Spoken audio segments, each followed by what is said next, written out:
Well, joining us now is Balpreet Singh. He serves as legal counsel and spokesperson for the World Sikh Organization. Mr. Singh, thank you for joining us again. Thanks for having me.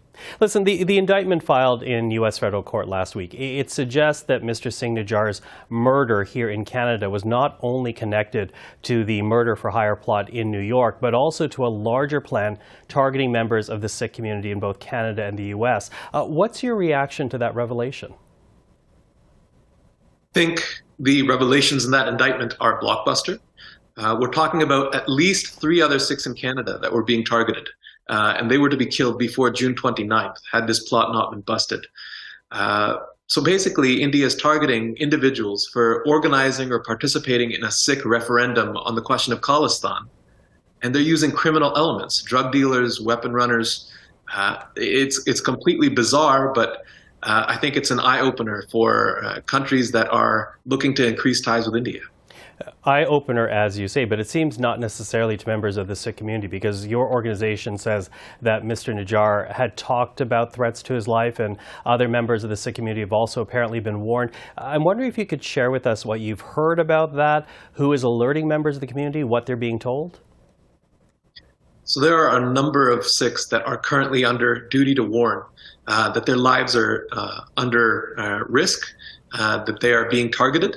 The unfortunate part is that they're not actually being told where the risk is coming from or being provided assistance as to how they can protect themselves. But it's very clear that it's not 1 or 2. It is a number of Sikhs who are currently facing threats from the government of India. And from sources that have spoken to law enforcement, we're being told that as of the release of the indictment, those plots had continued. So it wasn't as though India backed off after Nijjar or after September 18th. Plots have continued up until this point. Will they continue even after this indictment has been released? I think that's going to be something we're all watching for. But it's very clear that India is still actively targeting Sikhs in Canada, in North America generally, for basically advocating for Khalistan. Okay, if that is the case, as you say, right now there are a number of members in the Sikh community who have essentially been subjected to a duty to inform them, but any type of protections being afforded to them?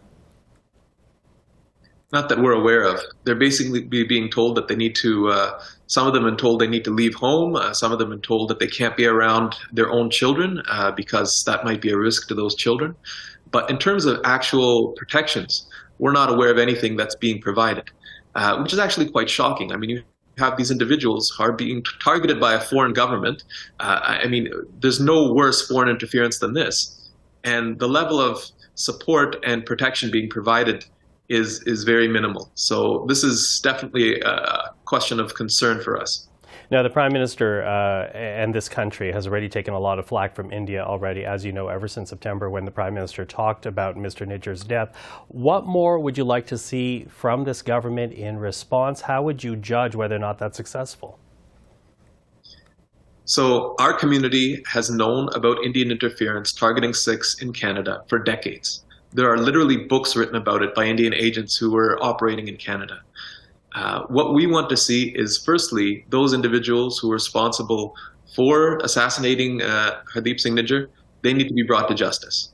But not just that, there is a very vast network that has assisted these assassins, both here in this case as well as the Pannu case in New York. And we want that entire network to be revealed. It is far past what's acceptable when you have assassinations. But you have this network intimidating, bullying, and Canada needs to lay things bare, and that's something that we're expecting. But given the size of this problem, and I think last time we spoke, I said this is the tip of the iceberg, and we're still not at the bottom. There's a lot more information to follow, and I think Canadians are going to be very surprised. But by the time everything is in front of the public, I think this will require a public inquiry. How is it that the Canadian Sikh community here in Canada has been targeted for decades, and this has only come to light now?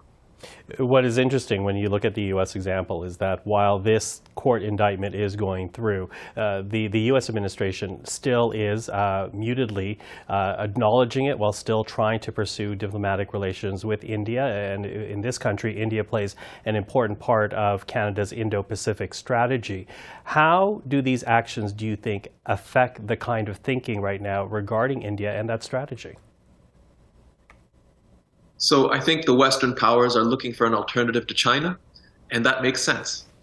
But the image of India as the world's largest democracy, I think, is in tatters right now. You have this so-called democracy where indeed there are votes that are cast, but it lacks the basic pillars of democratic values that we understand here in the West. So the media is very much under stress. They are not free. The judiciary is not being allowed to perform in a free manner. So the pillars of democracy as we understand it, beyond just votes, are absent in India. And we've seen this slide towards authoritarianism under the right-wing BJP government. Attacks on minorities are very common. So I think we need to reevaluate how we want to engage with India moving forward. This is not the world's largest democracy as they are painting. There are some very serious concerns, and we need to really be aware of them. Mr. Balpreet Singh, I appreciate the time once again today. Thank you for this. Thank you.